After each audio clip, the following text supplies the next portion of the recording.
Então, para quem não conhece o Ciro ele tem doutorado em genética, é um dos poucos que tem essa qualificação. Ele é geneticista e ele há muitos anos faz essa parte. Além da parte clínica, fazendo aconselhamento genético, ele também sabe bastante da parte laboratorial, implementando os exames genéticos. Por isso que é alguém muito interessante para a gente saber e conhecer e saber a vivência de um especialista que não parece, né? Mas ele é novo ainda, viu? Bem novo, é bem mais novo que eu. Então, o Ciro Modernidades tem, da genética, né, Jorge? o Ciro tem eu tenho essa liberdade, porque a gente é amigo de muitos anos, inclusive de frequentar a casa, né? Esse é Então, um ponto importante. A gente desde tem que ele muita era, amizade desde que há ele muito era tempo. solteiro, né? Depois foi Isso, garçado, faz virou tempo, um Jorge. paizão, né? Um paizão Aliás, babão. Jorge, a gente está falando aí de 2007, 2008, Então, quando eu fui a São Paulo, né? Pelo fato de me especializar demais, né? São Paulo é onde as coisas acontecem. Você foi uma das pessoas que me acolheu muito bem em São Paulo quando eu cheguei. Estamos falando de 2007, 2008, mais ou é, menos, o Jorge. Enfim, para quem é de interior de Santa Catarina, São Paulo é uma grande cidade, né? é. Então, a nossa amizade é de bastante tempo. Teve várias partes turbulentas em ambas as vidas, que não sei a gente ficar falando aqui, mas a gente sobreviveu e cresceu, né? Isso é Literalmente, cresceu até de importante. lado. É. É um mundo pequeno, né, Jorge, a reprodução e assim, uma das coisas importantes, eu acho que tem que ser dito em live, Jorge, a gente está vendo muita influência da internet sobre o paciente, né? Sem que o Uhum, paciente haja de uma forma um pouquinho mais sensata e procure saber se essa informação a qual, mesmo que seja dada por colegas, né, Jorge, na uhum, internet, que ela seja validada isso, né, através de uma consulta, né, seja a área que for. Eu estou falando de uma forma geral, né? é, Porque eu acho que há necessidade disso. Eu vejo hoje muito paciente procurar muitas pessoas pelo fato de estar presentes na internet ou não, etc, né?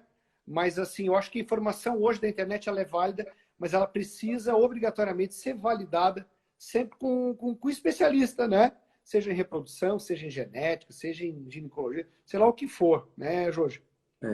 é. O que você falou é bem verdade. Até a gente, como médico, a gente vai procurar algum outro especialista em outras áreas do conhecimento humano. Por exemplo, vai procurar um advogado. Como que você vai É, saber que aquele advogado é bom ou não é bom? Como vai saber se ele realmente ele é honesto? Estou falando de advogado como exemplo. Pode ser outro, pode ser engenheiro, pode ser sim, o que claro, em for, qualquer área, entendeu? exato. Em qualquer Se a área. gente não é da Aí, área, não sabe, né? então, quem não é da área, fica difícil você fazer entre aspas, julgamento, né? Porque você vai escolher um profissional.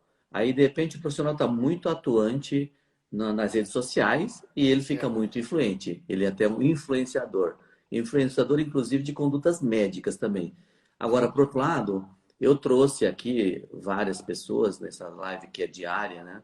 Trouxe várias pessoas que eu considero como profissionais, como o Ciro, né? São de boa formação, honestas, e muitos deles, vocês perceberam que não tem nem vivência alguma com o Instagram, né? Dá até para ter algumas situações engraçadas que eu... Acontece. É. Aliás, os mais, né, Jorge, assim, É, mais velhos, inclusive, nunca é, nem tiveram, né? Assim, eu tive uma com o professor Moron, de é, NIT, e que aí ele pediu ajuda para a filha e anunciou. A é, gente tinha visto feito o ultrassom do neto, sabe, Jorge? Foi um negócio bem bacana.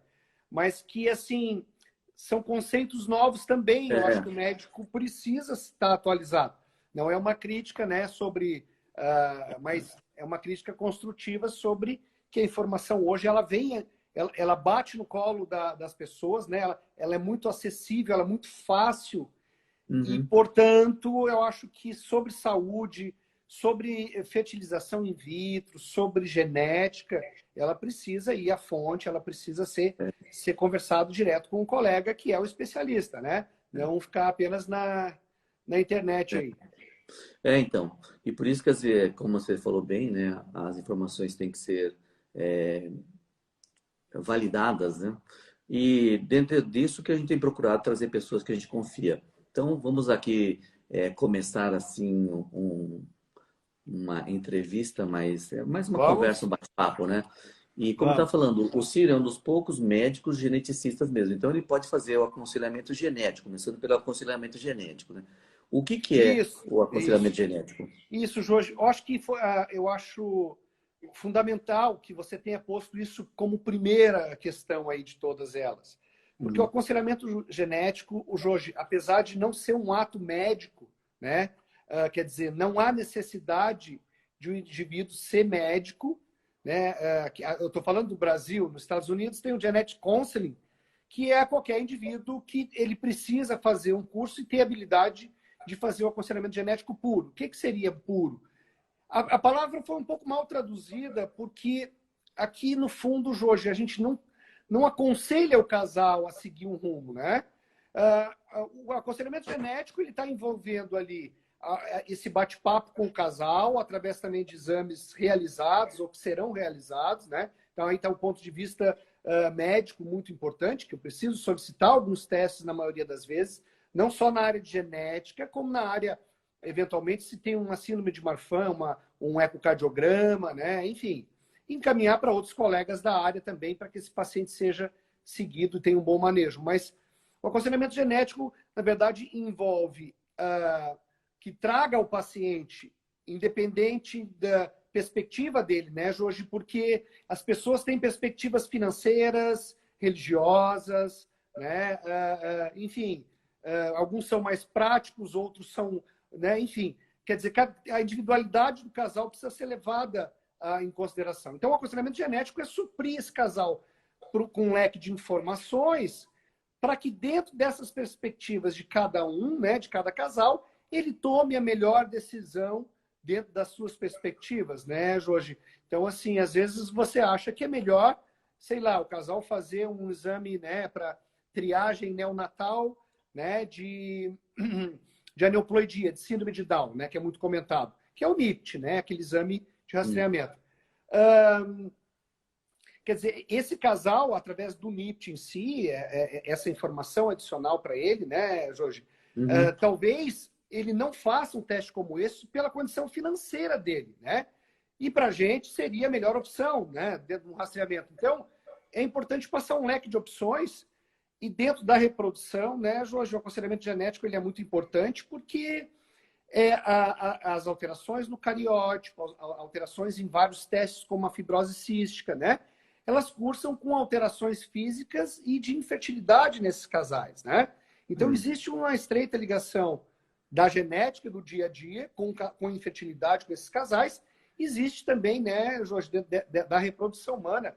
A grande fatia do bolo, quer dizer, no mundo todo, a média de idade das pacientes que fazem fertilização é 38 anos de idade, e elas já estariam numa idade para um aconselhamento genético sobre a idade em si, né? O que isso pode afetar tanto na fertilidade, quanto na taxa de abortamento, quanto na chance de ela vir a ter um bebê com uma alteração cromossômica como a síndrome de Down, que é uma delas, né? Então, envolve tudo isso, envolve um bate-papo, às vezes o aconselhamento genético precisa ser presencial, digo às vezes, pelo fato de não ser aconselhamento, não ser um ato médico.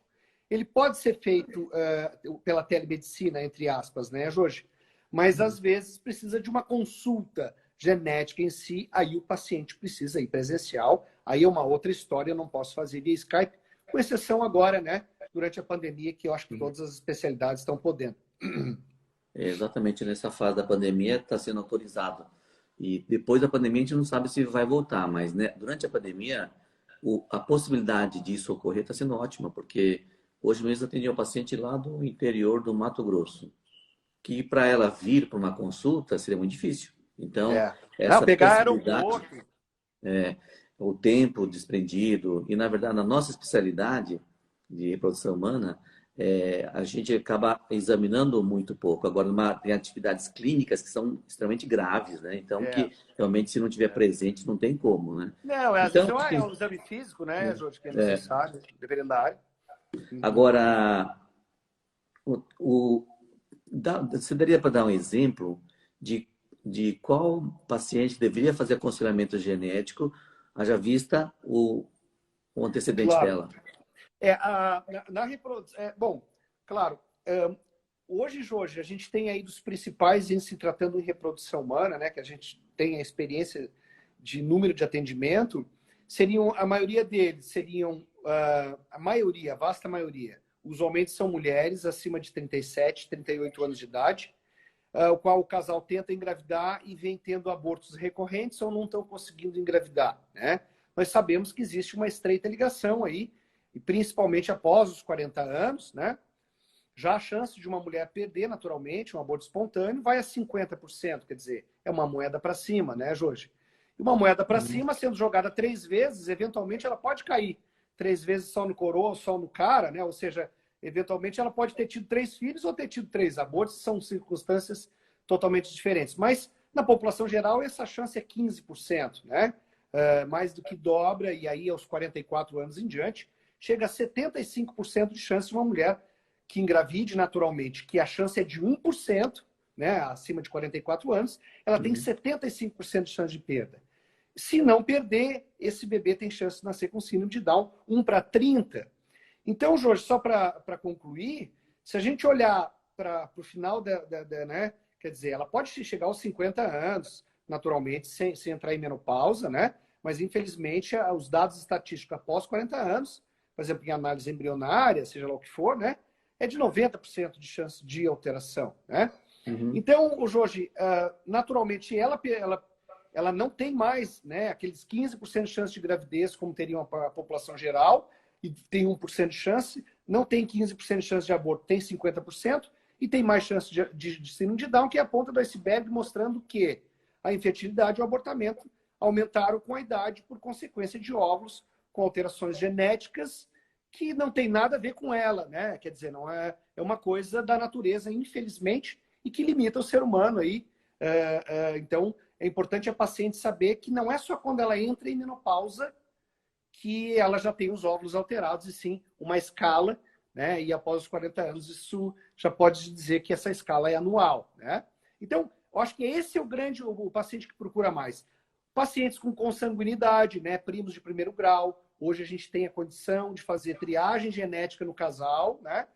Fazer com que, veja, eu acho que todos que estão nos assistindo agora, é importante que saibam, que naturalmente são da área de saúde, que o risco que qualquer casal que se encontra aleatoriamente no metrô de São Paulo, né? Quer dizer, não aparentado, etc., mesmo não tendo histórico familiar, esse casal tem um risco de 2 a 3%, infelizmente, e o bebê nasça com uma malformação congênita, Jorge, ou uma deficiência intelectual, etc., né?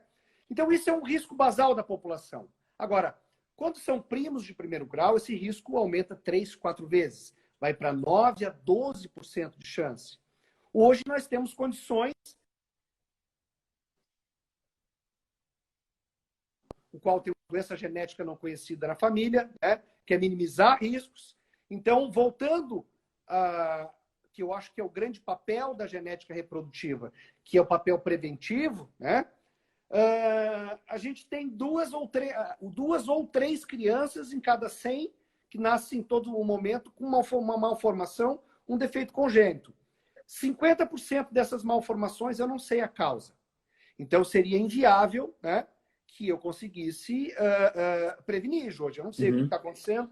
Dos outros 50%, a gente sabe a maioria. Então, a questão hoje, Jorge, no aconselhamento genético que o casal procura é minimizar riscos, né? Independente se ele tem um risco a mais ou não. E hoje a gente tem aí uma parafernália de testes, né? Como os testes de compatibilidade genética, exoma, etc., para se investigar, para minimizar o risco desse casal. E, obviamente, independente de infertilidade, a partir do momento que ele tem, hoje a gente consegue oferecer uma solução, né?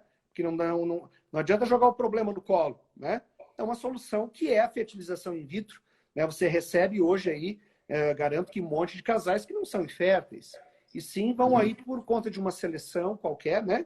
Enfim, de uma doença herdada e não tem nada a ver com infertilidade. E isso, Jorge, tem uma tendência, no final a gente pode conversar sobre isso, está ampliando essa gama de doenças que estão sendo identificadas em embrião, e a gente pode conversar no final sobre isso. A novidade é que hoje a gente consegue pegar as doenças poligênicas, que são doenças Uhum. que dependem de vários genes do nosso organismo. O grande exemplo disso é o diabetes.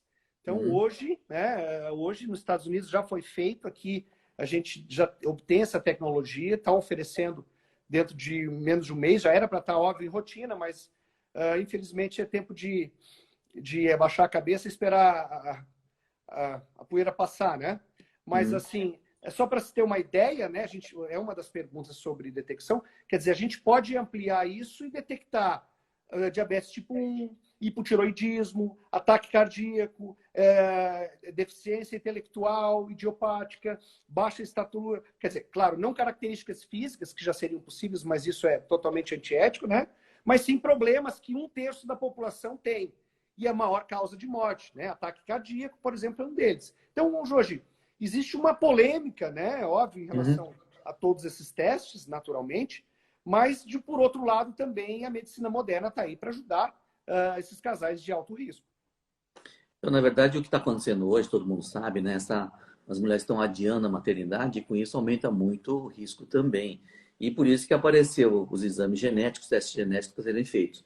O que a gente tem que tomar cuidado também não exagerar demais, fazer em todo mundo, né? Isso aí que Perfeito, acaba trazendo até um prejuízo emocional ao paciente, né? perfeito, E perfeito. financeiro também. Então a gente tem Exato. que saber exatamente as indicações, né? Então É, é a- bom a- que saiba que não é feito para todo mundo, né? exatamente. Então quem que Importante deve você falar fazer? isso. O PGTA, né, que é a principal análise, que é a análise de aneuploidia, que é indicado aí pela idade, ele não conseguiu demonstrar efeito algum, às vezes até um certo prejuízo abaixo de 35 anos. Mas o prejuízo, Jorge, que é pequeno, que às vezes ele mostra, ou caso o controle dá igual, às vezes é a habilidade da biópsia, né, que pode causar aí um certo dano se não saber biopsiar. E é por isso que abaixo de 35 anos de idade, o que biopsia, às vezes tem menos chance de gravidez pela prática e pode causar o dano, e aí é uma outra história. Então, é uma das perguntas, né, que a gente tem aí, se isso pode causar dano, né, etc., adiantando, já que a gente está Uhum, nesse papo, né?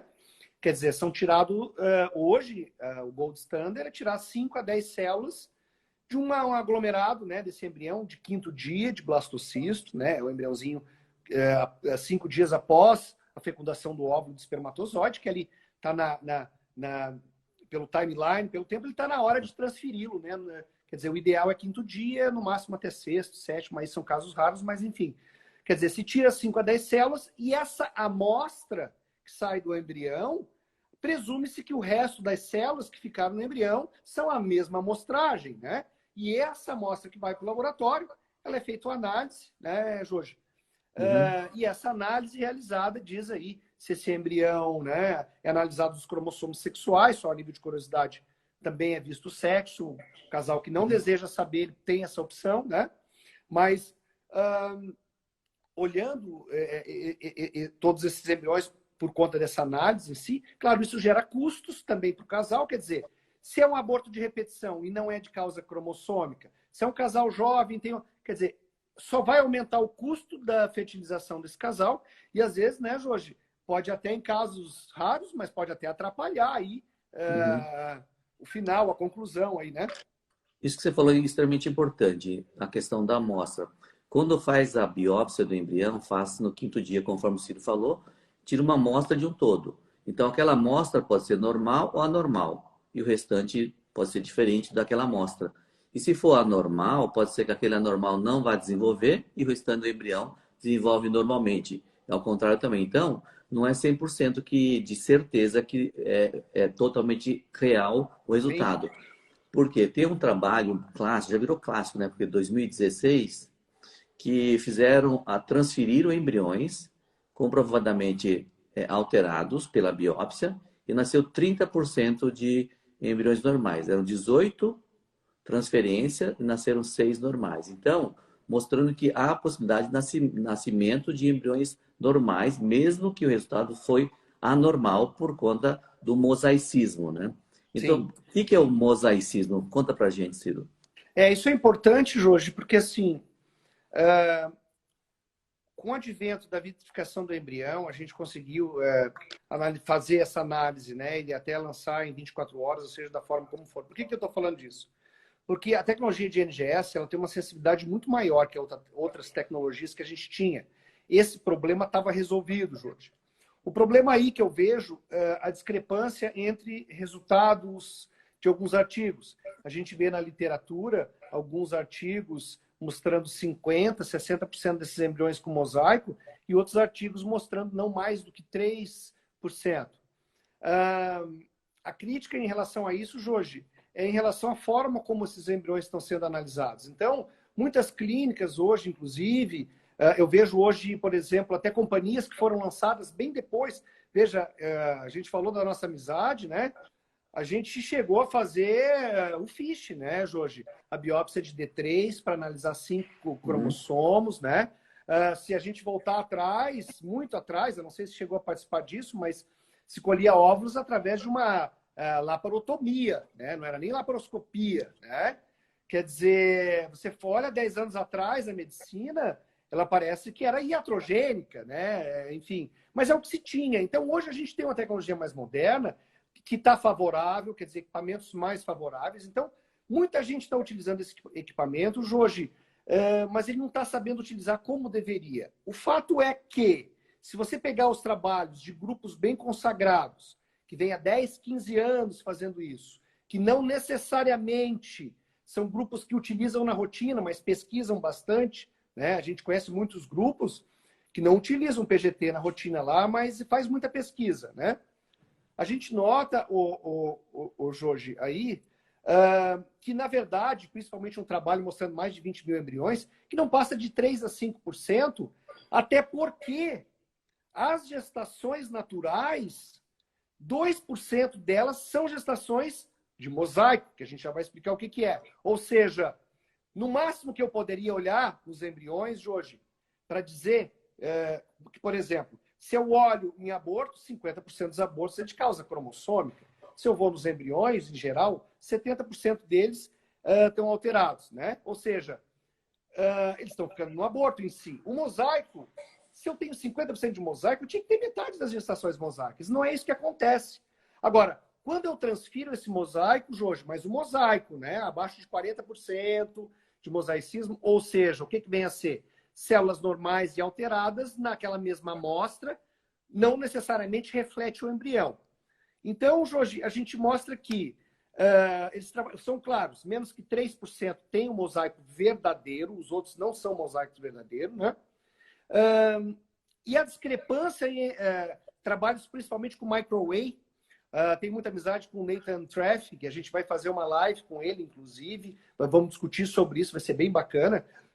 Ele utiliza SNPs, ele consegue identificar isso. Então, ele conseguiu demonstrar, né, hoje, por volta de 3% desses embriões com alteração, e conseguiu demonstrar, inclusive, se a gestação ia para frente, enfim, o final do resultado, né? Junto com um grupo do Dagan Wells, eles mostraram que 50% desses embriões mosaico, eles não se implantam. Dos 50% desses mosaicos que se implantam, 50% deles não evoluem, tá? E nascem crianças normais. Isso é um ponto importante, tá? Agora, vai depender do cromossomo. Eu não transferiria o mosaico do cromossomo 21, né, Jorge? Do 18, que são síndromes consagradas, tem 5 cromossomos, faz parte das perguntas, já vou me adiantar, que é o XY, são 4 pares. O 13, 18 e 21. Esses 4 pares, a gente, pegando a alteração, eles são compatíveis com a vida. Quer dizer, eles nascem e vêm a falecer o 13 e 18 em não mais de 98% dos casos, né? Mas isso, legalmente, é compatível. Quer dizer, ele pode nascer. Então, ele não pode ser descartado. Ele deve permanecer, né, Jorge, aí congelado durante pelo menos 3 anos, que, segundo a normativa, diz que 3 anos eu posso descartar até o normal, né, Jorge? Independente da alteração. Mas aquele que é incompatível, que tem uma alteração dos outros cromossomos, por exemplo, com exceção, como o Jorge falou, desse trabalho, né? Mais de 85%. Isso é um consenso, isso é importante, Jorge. Mesmo os que não utilizam o PGTA, o consenso é os embriões alterados, eles implantam bem menos, né? 85%, 95%, tá? Uhum. Os que são normais é por volta de 60%. Não aqueles 85% que a gente vê por aí. Não sei, isso são trabalhos de empresas as quais vendem, eu acho um pouquinho exagerado, né? Tá surgindo algumas perguntas aí, Jorge. Você Uhum. quer que eu escolha Deixa eu, alguma para responder? é, eu queria só deixar mais claro que a pessoa está perguntando aí a diferença, né? O teste genético, hoje né, não fala mais diagnóstico, teste Isso. genético, ele é feito, quer dizer, o que o senhor tentou falar assim, se você fizer populacionalmente, não tem essa indicação de fazer em todo mundo. Tem Não. indicações precisas, né? Se você fizer É. em todo mundo, não vai ajudar muito. Agora, Não, se e você você vai vai atrás onerar o de um, paciente, né? vai só encarecer. Então, você pode fazer o screening, que é geral, mas não é bem indicado, ou por alguma doença específica. Mas muito importante é uma coisa assim que a gente tem que respeitar a vontade do paciente também, né? Isso Falar é assim, importante. não dá para a gente jurar por Deus que não, você não precisa fazer porque você tem trinta e É. seis anos, não precisa fazer. Pode ter certeza que você não vai ter uma gravidez com problema. Isso não dá para a gente Não. julgar. Aliás, medicina nem paternidade a gente dá 100%, 99%. Então, a gente tem que respeitar o desejo da paciente. É importante a paciente saber que quando faz a fertilização in vitro, nem aumenta nem diminui a taxa de aneuploidia ou de anormais. É, Então, vai depender da paciente querer ou não querer examinar. exatamente. Uma pergunta muito comum que as pacientes fazem é: posso escolher o sexo do embrião? Né? É muito É, comum, fala-se sobre isso aí. é uma coisa interessante, Jorge. Foi feito, por exemplo, uma pesquisa que está publicada, se eu não me engano, é na revista FEME. Aqui foi feita no Brasil essa pesquisa, né?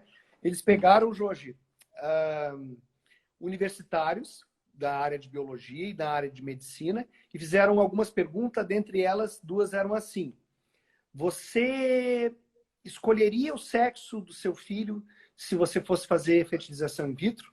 Veja, entre biólogos, médicos, estudantes, né? Não é pessoas. A segunda pergunta: se você fosse escolher, que sexo você escolheria? 80% dizia que escolheria, mais ou menos, e surpreendentemente o sexo deu 50% o ratio, entendeu? Ou Uhum, seja, no Brasil não é permitido a sexagem social, né? Que é a sexagem que o casal tem 3 meninos ou 3 meninas, ou enfim, que procura o doutor Jorge dizendo: olha, amigão, eu quero fazer uma fertilização, porque eu queria um menino ou uma menina, não quero perder tempo. Não, o doutor Jorge vai dizer: olha, amigo, não posso fazer isso, é antiético no Brasil. Né? A normativa não nos permite. A não ser casos ligados ao sexo, de doenças ligadas ao sexo, genéticas, mas que há um bom tempo a gente já faz, né, Jorge, direto a mutação do gene e não precisa escolher o sexo em si. Então, é importante saber que não é permitido, né? Mas você vê que é interessante saber que, na opinião pública, se fossem escolher, alguns países é permitido, ia dar o ratio do meio a meio ali, claro, com exceção países asiáticos, né? Que lá ia sair menino, que aliás é permitido e eles fazem, né? E também essa situação, quer dizer, eu já sabia, quer dizer, a seleção de sexo, né, usando essa fertilização in vitro, não é permitida no Brasil. E até a contra-argumentação é fácil, né? Falar, e o que você vai fazer com o outro?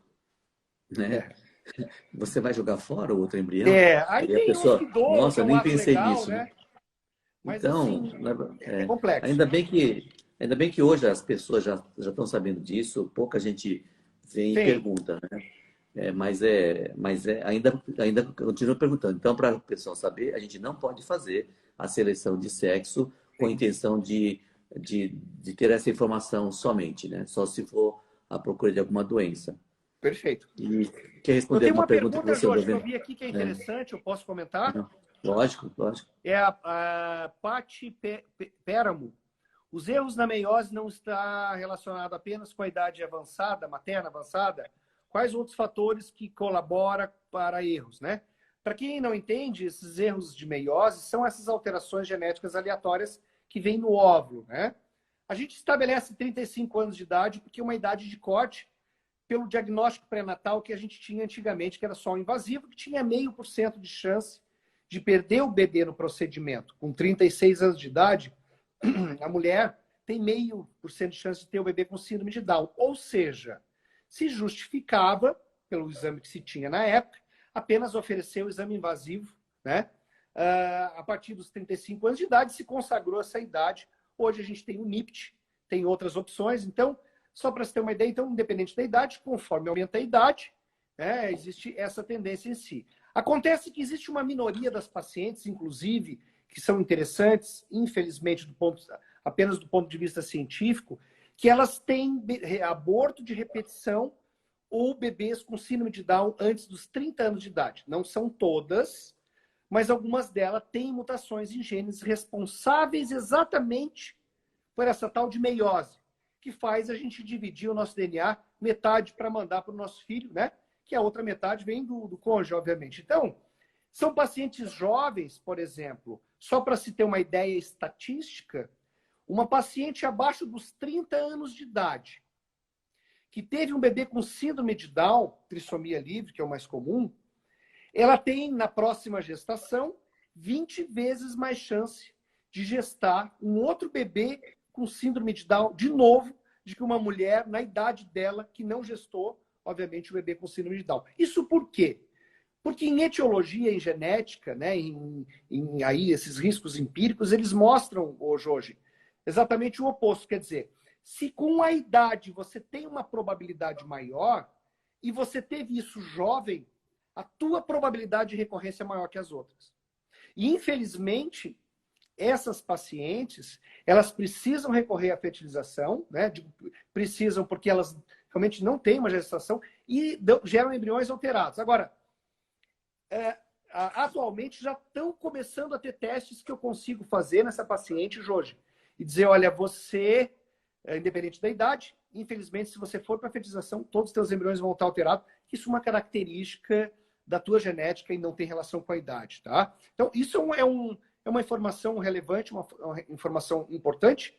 Quer dizer, com a idade é mais comum, mas quando tem jovem, a recorrência é maior.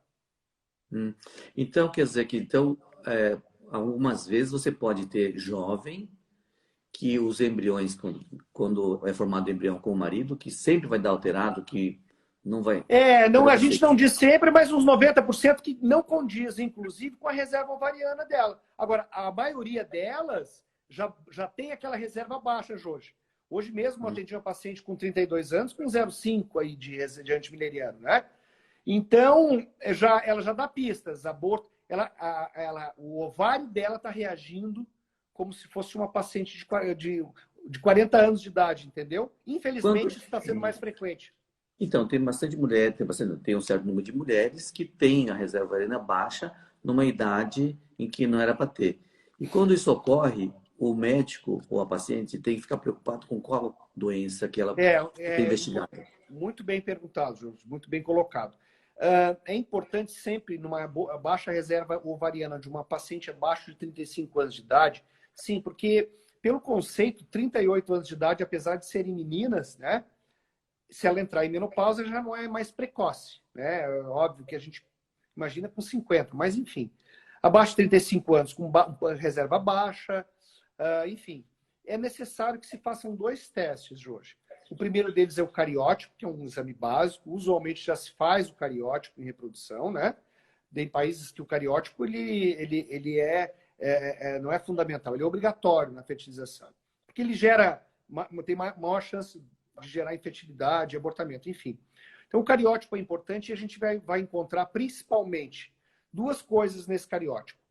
A principal delas é mosaico para síndrome de Turner. Em baixo mosaico, mas usualmente passa de 10% das células, tá? Existe relevância clínica nisso. Essa paciente tem uma tendência maior a ter abortamento de aneuploidia. No aconselhamento genético, eu coloco no leque a fertilização para ela com escolha de embriões, tá? A segunda, o exame, é o X frágil. Inclusive, algumas farmacêuticas tentaram até colocar, eu não lembro se foi farmacêutica, enfim. Como rotina, Jorge, porque o X frágil, veja, o mosaico de Turner ele não é herdado, né? É uma fatalidade. Então, é uma alteração muito comum aí, mas é fatalidade. Agora, o X frágil é a causa de deficiência mental herdada mais comum na raça humana. Ou seja, a doença herdada de deficiência mental mais comum é o X frágil.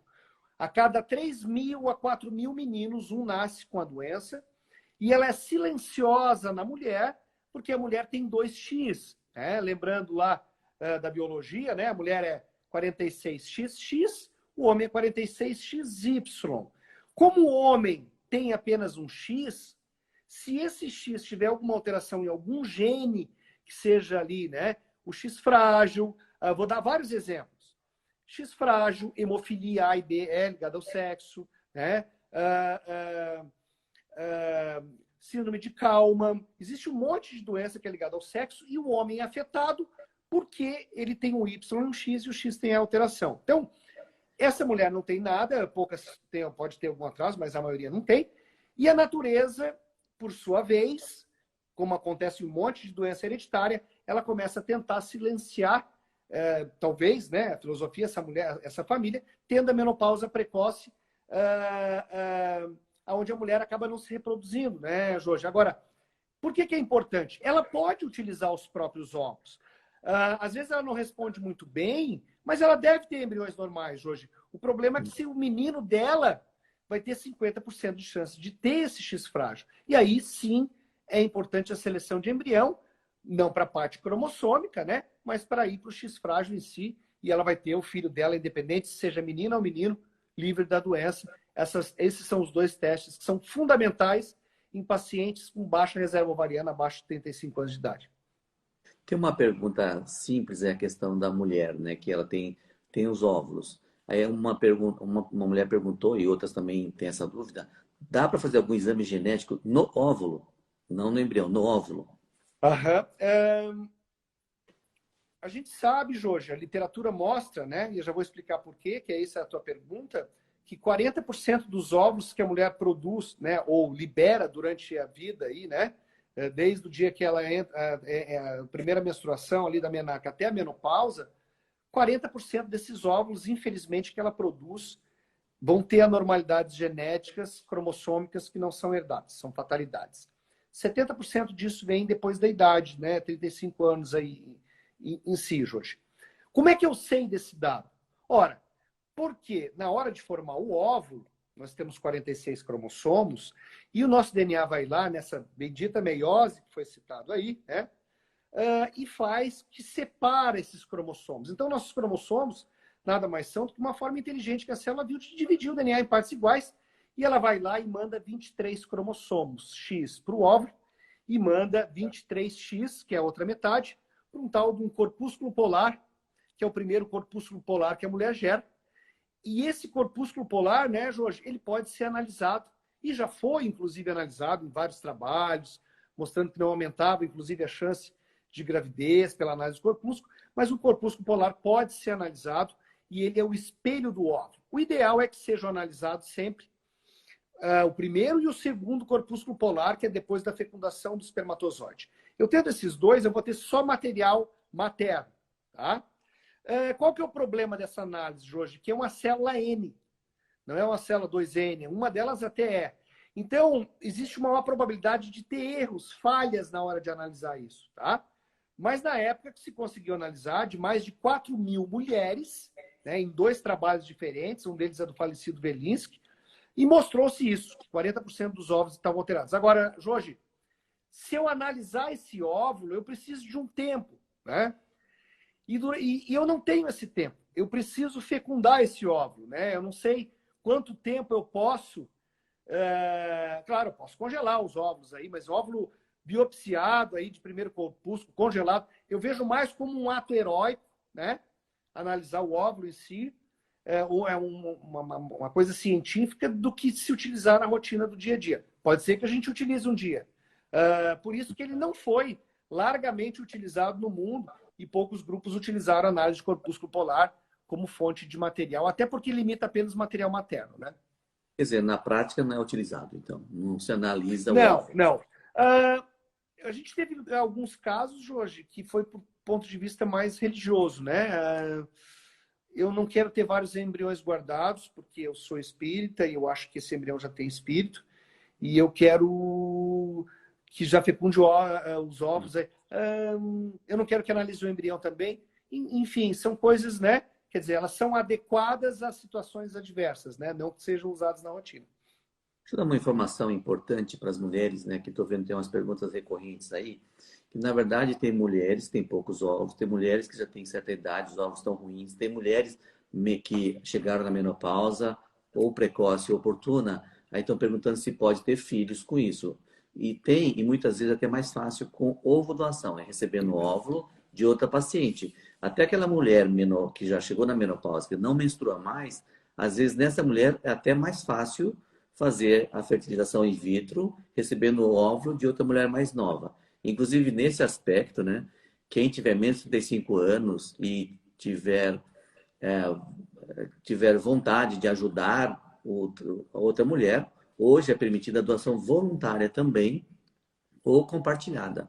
Então, é de modo anônimo, não pode ter caráter comercial nem lucrativo, quer dizer, tem toda uma norma que tem Sim, na é muito internet, você legal isso encontra aí. essas normas, Muito mas bacana. é importante, porque a gente está falando de coisas assim, meio Sim, trágicas aqui, sim, mas não. A gente consegue ter solução para isso. A gente, não sim. só eu, Ciro, várias clínicas pelo Brasil conseguem dar esse tipo de tratamento. Hoje, está muito democrático a reprodução humana. Inclusive, várias pessoas perguntaram a questão de custo e tal. Hoje, pelo Brasil afora, tem vários programas de baixo custo também. Então, não é como antigamente, que um Perfeito. tratamento chegava a US$ 10.000, US$ 12.000. Hoje é incabível pensar, É. ainda mais no dólar, o preço que está hoje, seria impossível, né? É. Então, para as Não, mas mulheres isso que é estão aí bacana, é assistindo, bacana.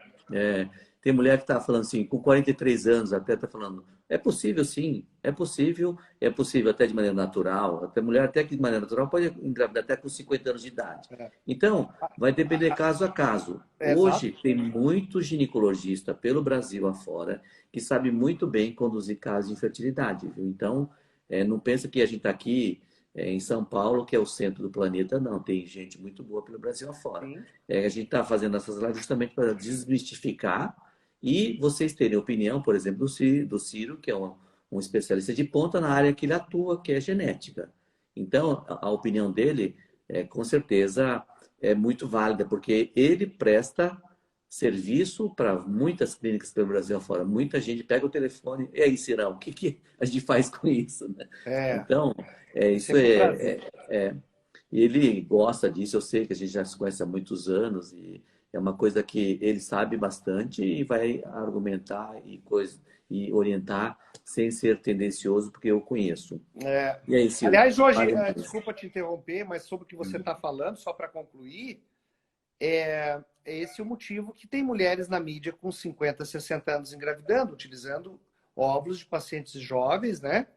Que, inclusive, a chance delas engravidar e depois dos 40 não é mais a idade dela, e sim a idade da paciente que está doando, né?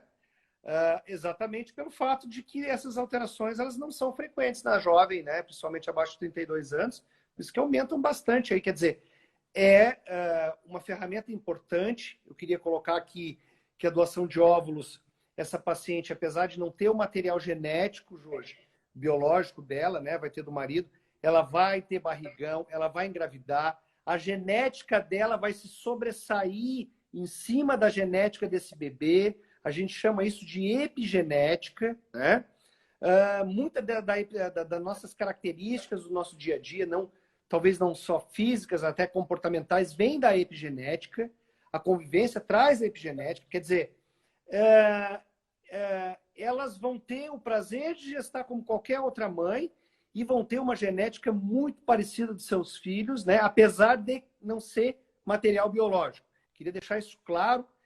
E as pacientes, inclusive, mesmo em adoções, né? Existem pesquisas mostrando isso. Adoção quer dizer, pega-se uma criança de uma outra família, né, para adotar, as crianças têm até fisicamente, têm a tendência de serem parecidas hoje com os pais, por consequência disso, né, de admirar, de gesticular, enfim, é uma coisa muito bonita a natureza, né? Não só a doação de óvulo, como essa paciente que é receptora e que é uma coisa belíssima. Aliás, parabéns, eu acho isso muito bacana. Nós, né, Jorge, nunca vamos passar por essa experiência que deve ser magnífica, né? Eu acho bacana essa procura doação e É, conseguir fazer com que realize esse sonho, mesmo com o óvulo de outra pessoa, não, ainda com o óvulo de outra pessoa, acho bacana porque realmente, a hora que nasce, nossa, fica apenas um detalhe é. ser o óvulo da pessoa, né? Então, Aliás, acho. elas contam, né, Jorge, Uhum. se é de material ou não, se elas quiserem, porque até grupo sanguíneo é igual, né? Enfim, essas coisas é de cada um, quer dizer. Mas, assim, é uma coisa muito bacana, muito. Aliás, para as que não se interessavam, eu acho que é interessante os dois lados, né? Tanto a Uhum. doadora como a receptora procurar mais informações. Exatamente. E eu vi que tem várias pessoas perguntando bastante coisa, então eu vou convidar as pessoas a continuar assistindo essa semana as lives, que a gente vai abordar bastante essa questão da idade, essa questão de custo também. Então convido vocês a assistirem os próximos dias, né? Tem. E também perguntaram também se as lives estão sendo gravadas. Estão sendo gravadas e vão ser disponibilizadas para as pessoas que também quiserem, né? Inclusive para os Legal, colegas que eu estou entrevistando, eu também disponibilizo para eles também para legal. divulgar no seu público, né? E então realmente tem muita gente perguntando um monte de coisa que fica difícil a gente responder tudo, né? Mas que tenho certeza Não, que se por acaso e fico à precisar, disposição, né, Jorge, para uma segunda então, oportunidade para abordar é, eventualmente abordar uma coisa específica aí, né? tem muita pergunta, né? Se a gente conseguir responder, que acaba vindo bastante pergunta, a gente responde, mas nesses próximos dias, como eu falei, vão ter muitas maneiras de a gente, Oportunidades aí. oportunidade de a gente suprir essas perguntas, né? E, na verdade, sim, já estamos aqui no final, né? Porque tem muitas perguntas, caramba. E aí, Ciro, então fala suas considerações aí, ou você quer responder alguma coisa pontual que É, você acha é, interessante, fica à eu acho vontade. assim, Jorge, a gente tem aí, né? Aí você me avisa a hora que der o minutinho final aí. Ah, desculpa, falta a pergunta principal lá, né? Vai lá. Da transferência única. Ah, sim, Como claro. é que é? Esse aí que é o. Perfeito. Quer dizer, então, assim, eu acho que resumindo, né, Jorge, já vem tudo junto aí, para levar para casa, né? A gente, quer dizer, mostrou a idade, aumentou, viu, a gente mostrou que diminui a chance dessa mulher engravidar, aumenta a chance de abortar, quer dizer, a chance de nascer um bebê, ela diminui, e aí aumenta a chance de o bebê nascer com alteração, como síndrome de Down é a mais comum delas, fatalmente, 1 a cada 800 bebês nasce com síndrome de Down. Então a gente entendeu que a síndrome de Down é a ponta desse iceberg, que é o que a gente consegue visualizar acima da linha d'água, né? Os nascimentos. Mas os vilões ali da afetividade são esses outros cromossomos, não aqueles 5, que por monossomia, que é um cromossomo a menos, ou trissomias, principalmente as trissomias, porque as monossomias, Jorge, é importante salientar, elas não são comuns em aborto. As trissomias, sim, né? Do cromossomo 16, do 22, né? Enfim, são extremamente comuns. Quer dizer, é isso que impede. Tanto é assim que a gente mostrou o outro lado da moeda. A gente pegando um óvulo de uma paciente jovem, né? Essas pacientes que doam óvulos, né? Muito bacana isso, a gente comentou sobre isso. Quer dizer, a chance da mulher receptora engravidar é praticamente a chance da idade da mulher que doou esse óvulo, né? Então, a prova contrária mostra isso. Então, a análise dos embriões, ela visa exatamente isso, selecionar aquele embriãozinho com maior potencial de nascimento. Essa é a questão final. Diminuir a chance de aborto. Porque algumas mulheres, hoje, a questão toda não é o medo do Down, mas elas não aguentam mais abortar. Então, elas preferem saber que os embriões estão alterados, não transferi-los, do que passar por aquilo de novo. Né? Quer dizer, batimento cardíaco, eventualmente sabe o sexo, e aí ao aborto a frustração é maior, né? Enfim, isso é muito pessoal, por isso que é importante É, conversar sobre todas as possibilidades, né? é, Agora, como o próprio Jorge falou, não é um exame para todo mundo. É uma ferramenta dentro do laboratório de reprodução que deve ser utilizada quando necessário, né? Acima de 35 anos de idade é importante conversar, que existe o teste. Acima de 38, principalmente 40 anos, talvez seja uma ferramenta muito importante. Agora, não há mágica, né? Não existe manipulações dos embriões. Ou seja, o mesmo dado estatístico das perdas a gente vai ver no laboratório. Né? Quer dizer, os embriões vão estar mais alterados. Então, uma chance de uma mulher ali entre 40 e 44 anos tem um embrião normal, é 1 em 4, mais ou menos, né? 20, 30%. Depois dos 40 anos, aí abaixo de 15%. Agora, se esse bendito embrião estiver lá, né, Jorge, a chance de gravidez é 60%, de aborto é menos de 10%, é isso que a gente vem acompanhando as clínicas aí, né, que fazem a biópsia bem feita. Então, o grande obstáculo é esse. Está muito difícil, né? A gente comentou por último, a possibilidade da ovulação, que exatamente neutraliza a idade da mulher através de óvulos de uma paciente mais jovem, que tem, aí cada clínica tem sua política, aí o Jorge comenta dele, mas de escolhas, né? Critério de escolhas aí, seja grupo sanguíneo, alguns são obrigatórios, né? Eu não sei se é obrigatório grupo sanguíneo, mas enfim, algumas características, né? Enfim, para se aproximar o máximo aí das características da receptora. Então, Jorge, esse é o balanço. Eu acho que a gente falou do principal, mas qualquer doença genética hereditária, né? A gente viu aí câncer, BRCA1, BRCA2, a gente vê doenças que causam, às vezes, desabilidades, né? Por exemplo, de deficiência intelectual, fibrose cística, a gente falou do X frágil, ou seja, qualquer doença hoje hereditária, a qual eu saiba o defeito no gene, eu saiba qual que é a mutação, a gente consegue selecionar o embrião saudável perante a doença. E o último tópico, que vai além desse, que, por exemplo, Jorge, vamos dar um exemplo do câncer de mama, por exemplo, né? Que também é visto nesse novo teste. 5 a 10% dos cânceres de mama são hereditários. Então, é o que eu vou encontrar no BRCA1, é o que eu vou encontrar no BRCA2. Os outros, você fala, mas como é que é possível? Eu tive aí uma mãe, uma avó, uma prima, eu tive vários casos na família e eu não tenho um hereditário. Então, esse novo teste visa fazer um score de todo o genoma. Então, ele não procura um gene só. Então, é um score poligênico e que enquadra esses outros 90% desses cânceres em si ou dessas outras doenças, né? Então, a gente está falando, Jorge, sobre uma prevenção de doenças poligênicas ou multifatoriais que eu, sinceramente, como geneticista, eu não imaginava que esse score, né, que ele é gerado, ele seria possível perante selecionar embriões, não. Sinceramente. E, Jorge, até quero convidá-los depois para assistir, eles batem quando você faz ao contrário, você pega as pessoas às cegas na população e faz o teste, entendeu? Estatura e outras coisas. É impressionante. Então, muita cautela, né? Quer dizer, é importante salientar que características físicas, né, essas coisas são totalmente coibidas, não existe possibilidade, né? Alguns países já tentaram, mas não é o intuito. O intuito é prevenção de doenças. Uma coisa que você falou importante aí para finalizar é o seguinte: tem muitas mulheres falam assim, eu preferia não ter engravidado do que engravidado e abortado.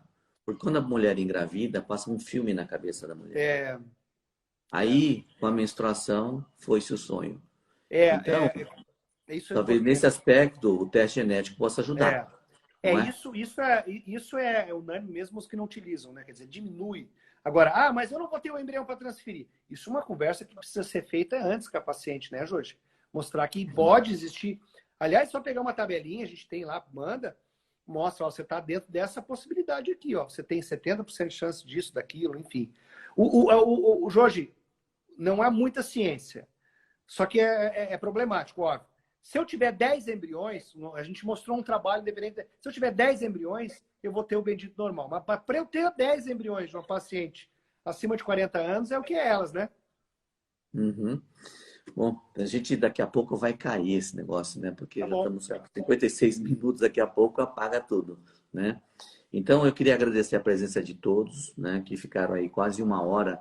E o Ciro também, que brilhantemente explicou um monte de questionamentos, né, que foram extremamente úteis. Tenho certeza que foi bastante útil para as pessoas todas. E eu sei, tem várias perguntas ainda que eu convido vocês novamente a seguir até o final de semana, que uma boa parte dessas perguntas, inclusive a questão de custo, também vão ser respondida ao longo dos entrevistados que vão ter ao longo da semana. Então, obrigado a todos, obrigado, Cirão. E até a próxima aí. Um abraço Se cuida aí. Você também. Tchau, tchau. Tchau.